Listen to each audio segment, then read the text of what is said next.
Welcome, everyone. Today, we are going to talk about something you may celebrate every year, but don't truly understand. We see it everywhere. Hearts, chocolates, roses, people saying Happy Valentine's Day. But what is Valentine's Day? Really? Where did it come from?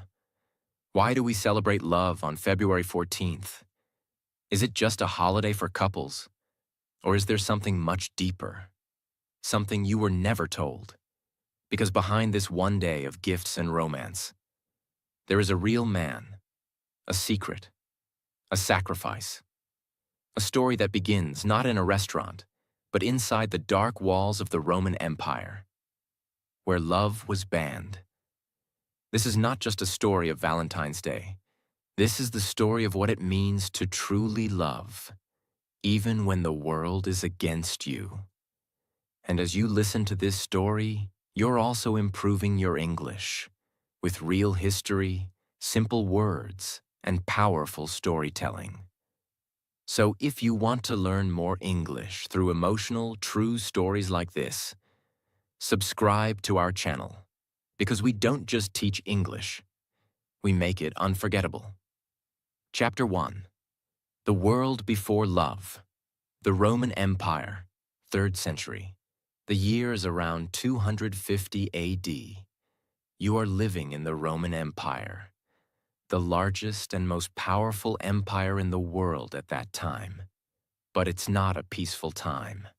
Rome is at war, fighting against enemies from the outside and dealing with rebellion inside. Soldiers are dying. Enemies are growing. And the Emperor Claudius II is worried. He believes he has found the answer: stronger soldiers. And how do you make soldiers stronger? Remove love. That's what he believes. Emperor Claudius II made a shocking decision. He believed that when men get married, they become weak. Why? Because they start to think about their wives, their children, their home. They no longer want to die for war. They want to live for their family. So he made a new rule. Marriage is banned. No man in the Roman army was allowed to marry. No wedding, no commitment, no family. If you wanted to serve the empire, you had to give up love. Imagine this world now. You fall in love. You want to marry. You want to build a home. But the government says no. Thousands of young couples cried in silence. They couldn't get married. They couldn't start a life together. They were forced to live like strangers. People were scared. They whispered their love in dark corners. They avoided soldiers. They stopped dreaming. But someone was watching this pain. Someone who believed that love should never be a crime. And his name was Valentine. The empire was silent. No weddings, no celebrations, no love stories. But inside that silence, one man was not afraid. His name was Valentine. He was a Christian priest living in Rome. But more than that, he was a believer in something the empire had forgotten: the power of love. Who was Valentine? Valentine was not a king, not a soldier, not a man of war. He was a quiet priest who believed in faith, kindness, and compassion. In a time when Christianity was still illegal in Rome, he was already taking risks just by living his truth. But what made him different was this: he believed marriage was sacred. He believed two people who loved each other had a right, a divine right, to be united. So when Emperor Claudius banned marriage, Valentine didn't stay silent. He didn't go to war. He didn't give speeches in public. He didn't fight with weapons. Instead, he fought with faith. At first, it was just one couple. They came to him quietly, afraid, desperate. "Father Valentine," they said, "we love each other, but the empire won't allow us to marry. Can you help us?" Valentine looked at them. He didn't see rebels. He didn't see enemies of Rome. He saw two hearts, ready to become one. He agreed. That night, in the candlelit corner of his small church, he married them in secret. No one knew. No soldier was watching. Only God and love. But it didn't stop there. Word began to spread. Whispers moved across the city. There's a priest who will marry you. Young lovers, desperate to be together, began knocking on his door. He married them in gardens, in cellars, in caves, even inside prison cells. Each ceremony was small, but sacred. No rings, no celebration, only love, only commitment, only Valentine. But nothing in Rome stayed a secret forever. Soon the whispers became rumors, and the rumors became reports. The emperor's men began to investigate. They searched, they spied, until one day, Valentine was caught. He was arrested in the middle of a secret wedding. The young couple ran. Valentine stayed behind. He was dragged through the streets. People watched from their windows, some in fear, some in admiration. He was taken to prison. And there, in that dark, cold cell, he waited for his punishment. Claudius II was told about Valentine. He was angry, but also curious. He sent for Valentine, and they met. It is said that Claudius actually liked him at first. He admired his bravery, his intelligence, his calm nature. "Why do you go against my orders?" Claudius asked. Valentine replied, "Because love comes from God, not from your laws. And love is the highest law." The emperor was furious. He gave Valentine one last chance. "Stop marrying people, bow to me, reject your faith, and I will let you live." Valentine refused. He didn't raise his voice. He didn't fight. He simply said, "I would rather die for love than live in fear." That was the moment his fate was sealed. Valentine was sent back to prison to await execution. But even there, his story didn't stop, because in that same prison, another love story was about to begin. Chapter 2.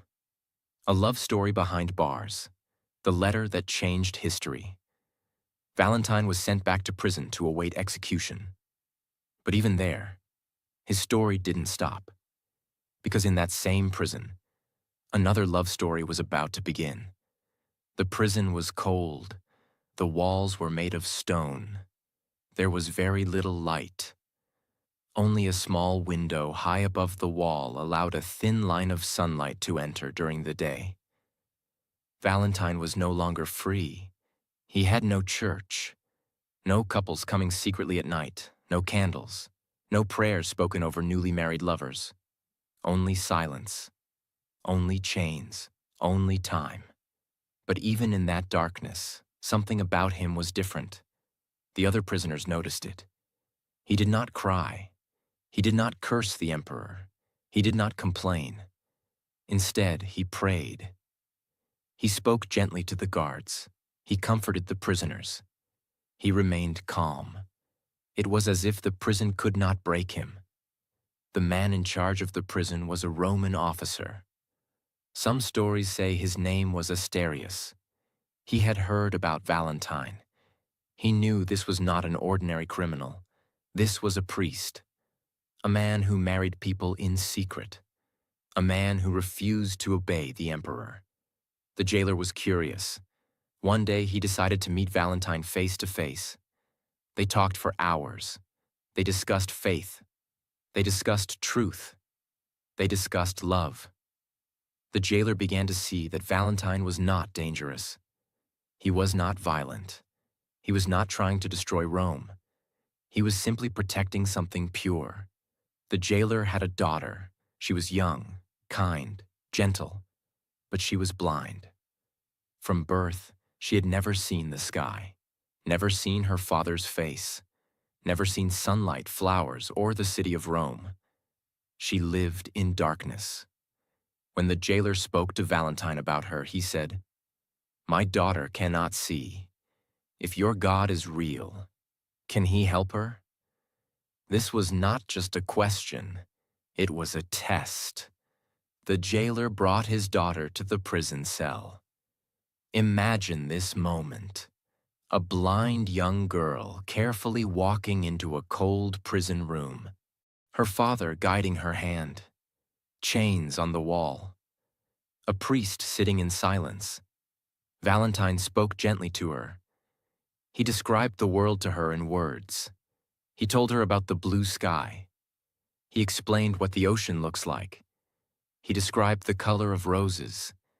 He spoke about sunlight, about birds, about love. For the first time in her life, she began to imagine light. She visited him again, and again, and again. They talked about faith, about hope, about kindness. Some stories say she began to believe in his God. Some stories say she began to love him. Not in a romantic way, but in a deep, emotional, spiritual way. A connection formed between them. In the middle of prison walls, a friendship was born. One day, the jailer asked Valentine to pray for his daughter. Valentine placed his hands gently on her eyes. He prayed, not loudly, not dramatically, just a quiet prayer. And according to legend, something impossible happened. The girl began to see. At first, only light, then shapes, then colors.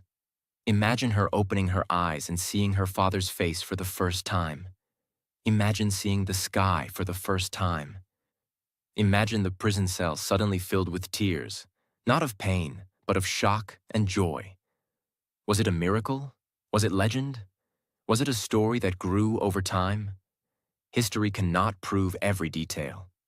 But this story survived for centuries, and it changed everything. Even after this, Valentine's fate did not change. The emperor's order remained clear. Execution, February 14th. The date was fixed.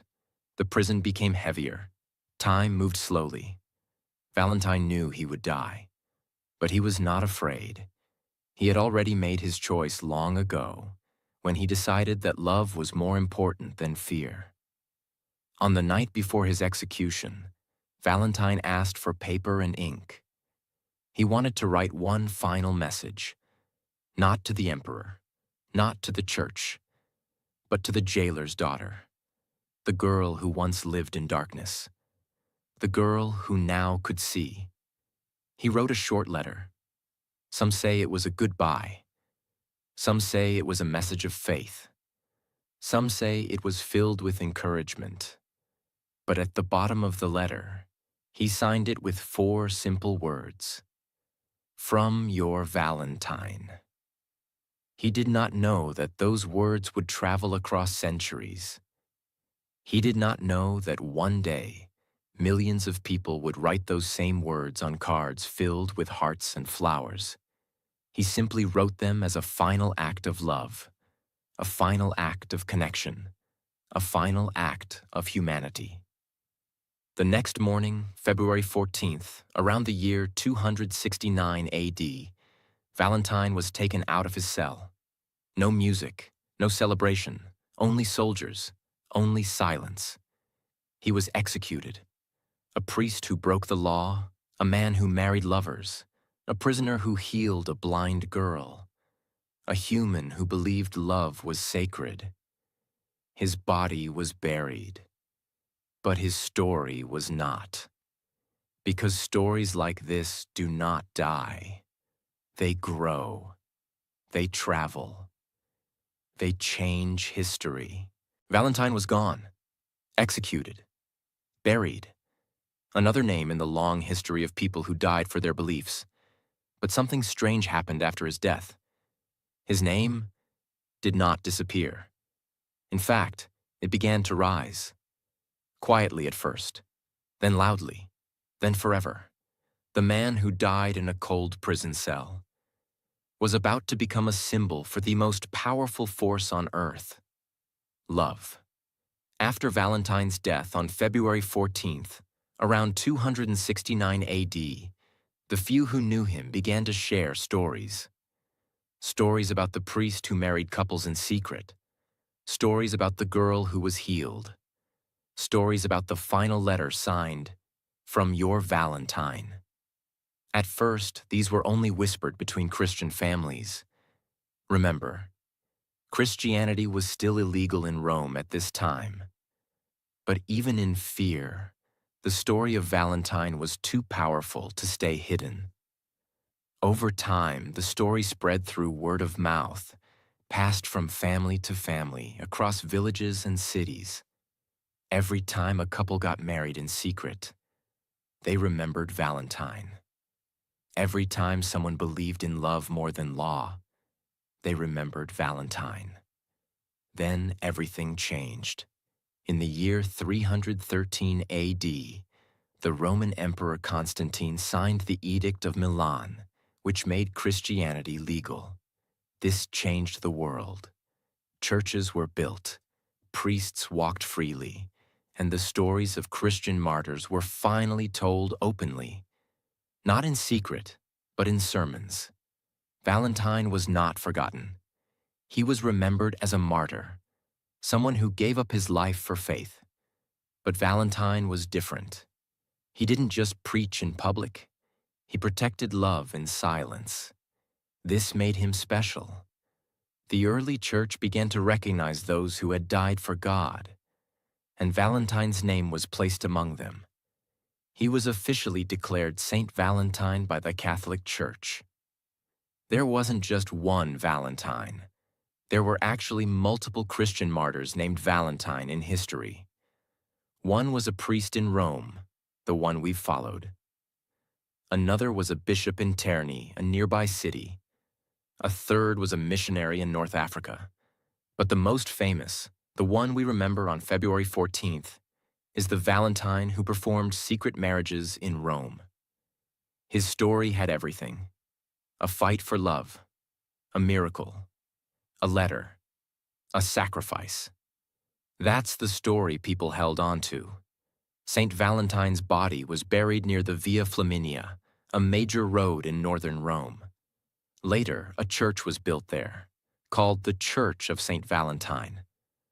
Over the centuries, parts of his body, like bones and relics, were moved to churches in different parts of Europe. Even today, some churches in Ireland, France, and the United Kingdom claim to have relics of Saint Valentine. People visit them every year, not just to pray, but to say thank you. Thank you for protecting love. Thank you for dying for it. Thank you for starting something eternal. You might be wondering, why February 14th? Was it just the date he died?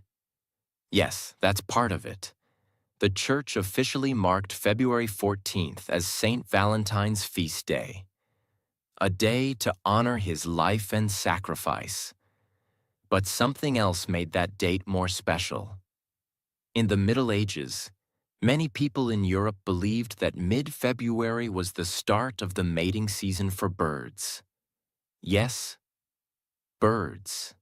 They believed that in the second week of February, birds found their mates and started building nests. So people began to see this time of year as the season of love. And what better symbol for love than a man who died protecting it? The church combined both, the death of Valentine and the celebration of love in nature, into one powerful tradition: Valentine's Day. In the 1300s, one man helped make Valentine's Day famous. His name was Geoffrey Chaucer, a famous English poet. In his poem Parliament of Fowls, he wrote about birds choosing their mates on Saint Valentine's Day. This poem connected love, nature, and Valentine in one beautiful picture. After that, writers and lovers across Europe began writing love poems and notes on Valentine's Day. These were called Valentines, handwritten, full of emotion, sealed with love.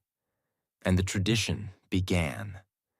Not with cards from shops, not with chocolates or teddy bears, but with words. with letters, with people expressing their feelings through writing, just like Valentine did from prison. As Europe expanded, the tradition of Valentine's Day grew. Different countries celebrated in different ways, but they all remembered the same message. Love is sacred. Love is brave. Love is worth protecting.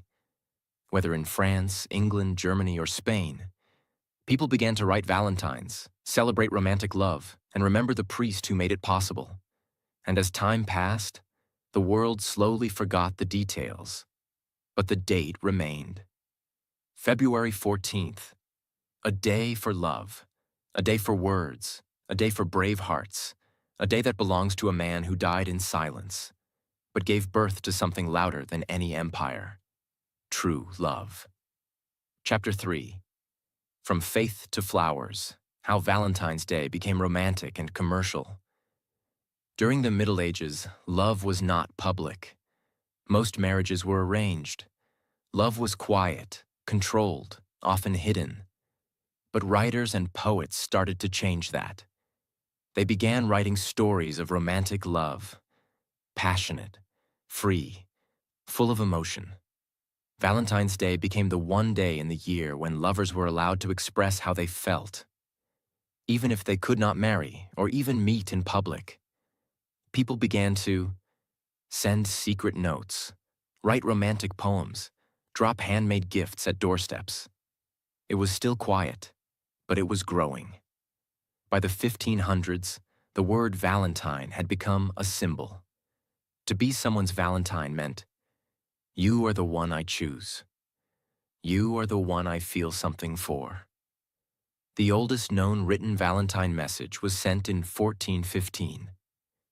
It was a letter from Charles, Duke of Orléans, to his wife. He was in prison at the time, just like Saint Valentine himself had been.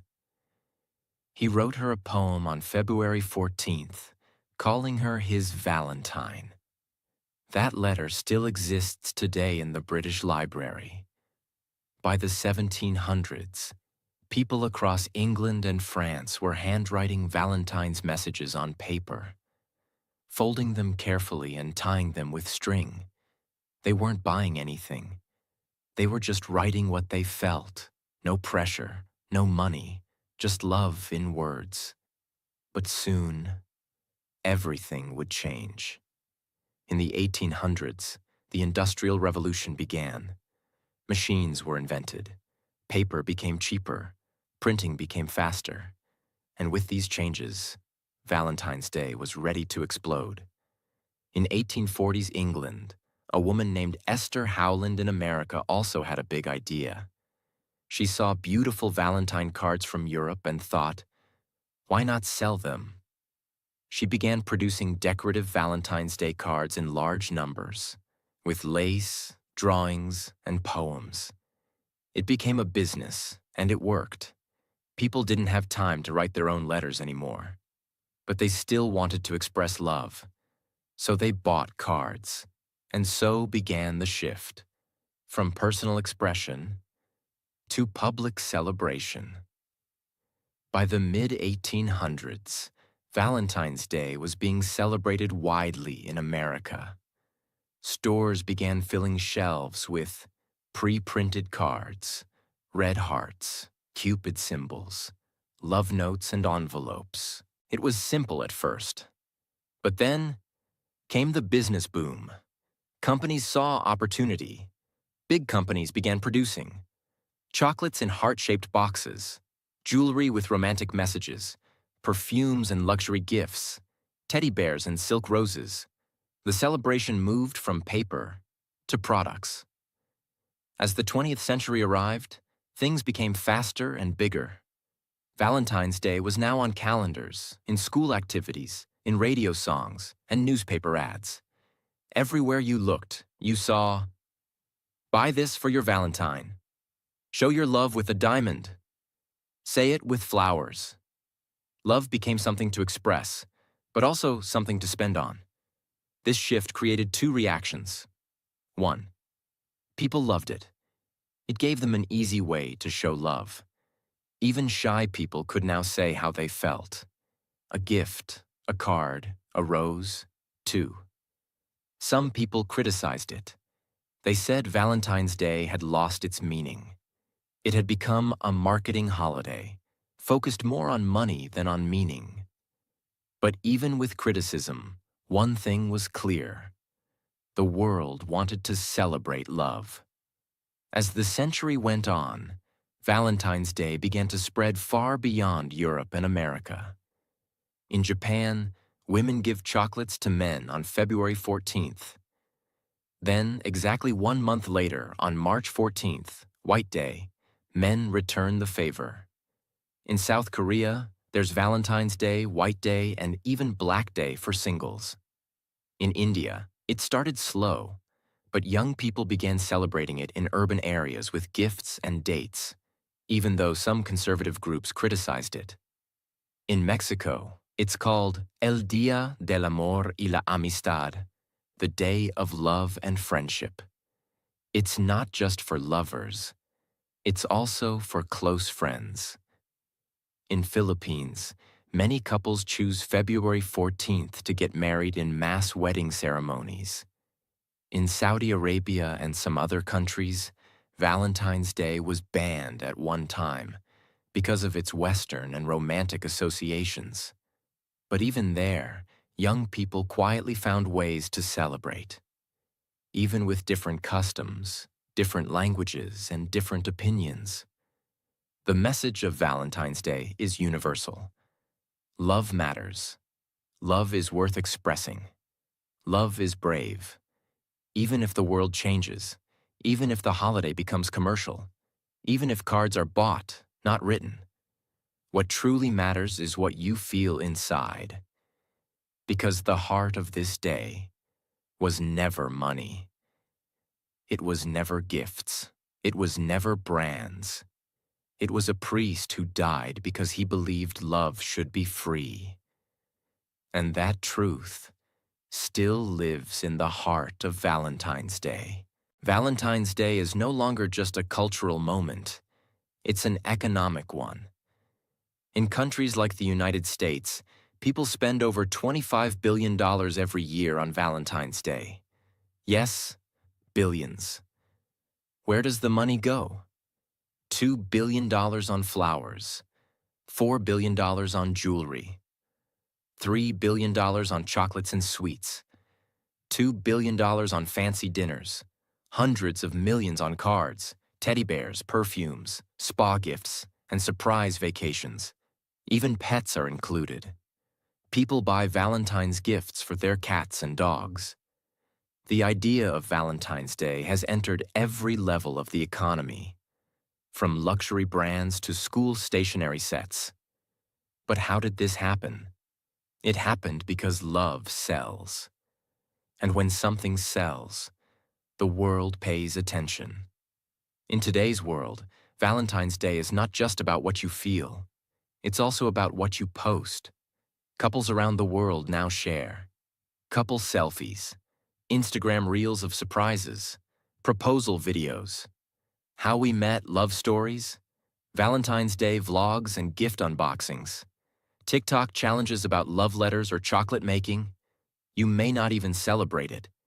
But on February 14th, your phone will remind you. It's everywhere. But here's the big question.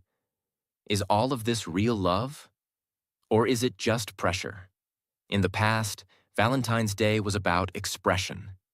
Now, for many, it has become about expectation. People ask, "What are you doing for Valentine's Day? Did he buy you something? Are you going out or staying in? Did you post your gift online?" For those in relationships, it creates pressure to prove love through expensive gifts or public actions. For those who are single, it creates feelings of being left out, unwanted, or invisible. It's ironic. A day built on the sacrifice of a man who believed in quiet, sacred love has now become a day where people compare, compete, and sometimes even feel pain. But this is not the full story. Because Valentine's Day is still more than marketing. It's still more than trends. It still touches something human inside us. In many parts of the world, Valentine's Day has expanded its meaning. It is now a celebration of friendship, family love, self-love, appreciation for those who matter. In Mexico, it's called Día del Amor y la Amistad, the Day of Love and Friendship. In Finland, it's Ystävänpäivä, which literally means Friends' Day. In schools across the United States, children exchange cards not just with their crush, but with every classmate, to include everyone. In offices, co-workers exchange small gifts. In families, children make cards for their parents and grandparents. It's no longer just about romance. It's about connection. Anyone you care about can be your Valentine. Chapter 4. The real meaning of Valentine's Day. Beyond the gifts, beyond the day Valentine's Day is no longer just a day. It's a phenomenon. It's an industry. It's a global celebration. From ancient Rome to today's Instagram stories, from handwritten poems to digital gift cards. The journey of February 14th has been massive. But now, let's stop. Let's pause. Let's go deeper. Because before we end this story, we must ask one last question. What does Valentine's Day really mean? Not what the world tells you, not what the advertisements say, but what it truly means. For your heart, your soul, your life. Today, people associate love with roses, gifts, teddy bears, perfumes, and chocolates. But those are symbols. They are not the source. Love doesn't come from money.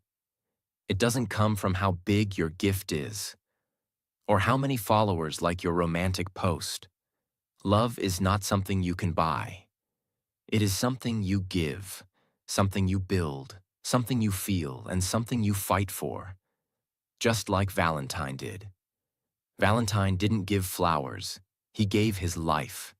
He didn't post a reel. He wrote one letter behind prison bars before his execution. 4 words. From your Valentine.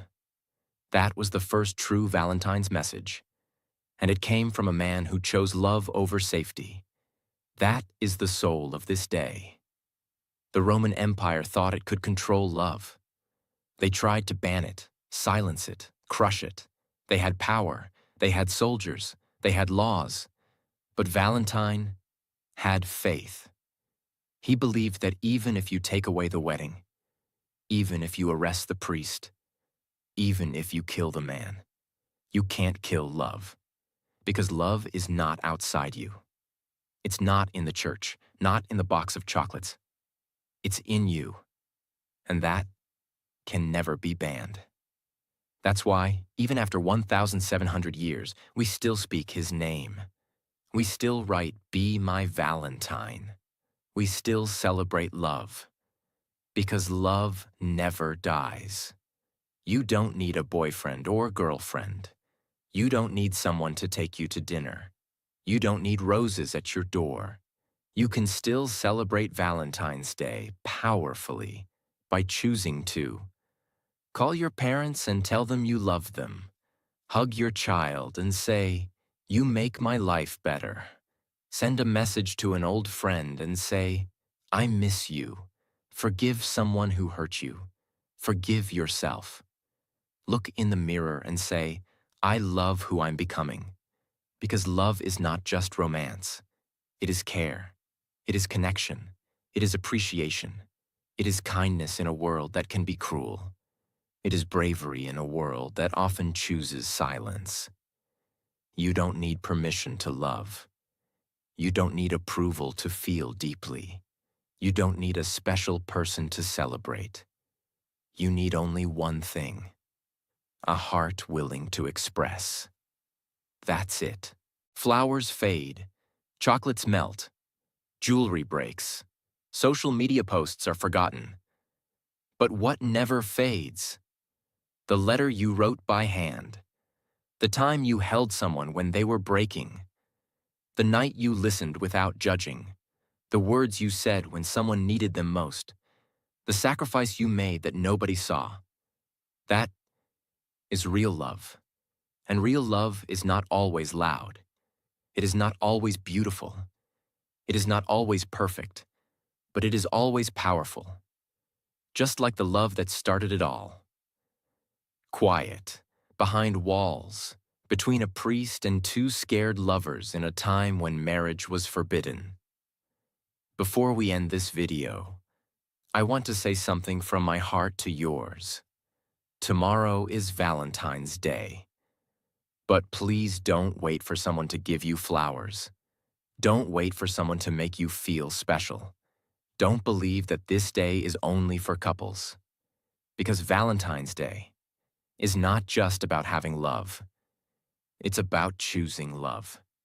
Choosing to love your parents, choosing to love your friends, choosing to love those who stood by you, and most of all, choosing to love yourself. If nobody buys you flowers, buy them for yourself. If nobody writes you a message, write one to your future self.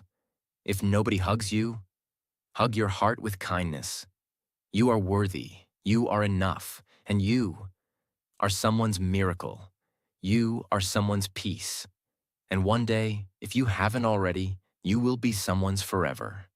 So this Valentine's Day, don't just celebrate love. Be the reason someone believes in love again. Whether it's a message, a smile, a memory, or even silence filled with understanding. Let it come from a place of real love, not pressure. Because love doesn't live in gifts. Love lives in you. If this story touched your heart, if you learned something new, if you believe in real love, then like this video, share it with someone you care about, and subscribe to our channel for more beautiful stories that touch both your heart and your English. Happy Valentine's Day. From my heart to yours.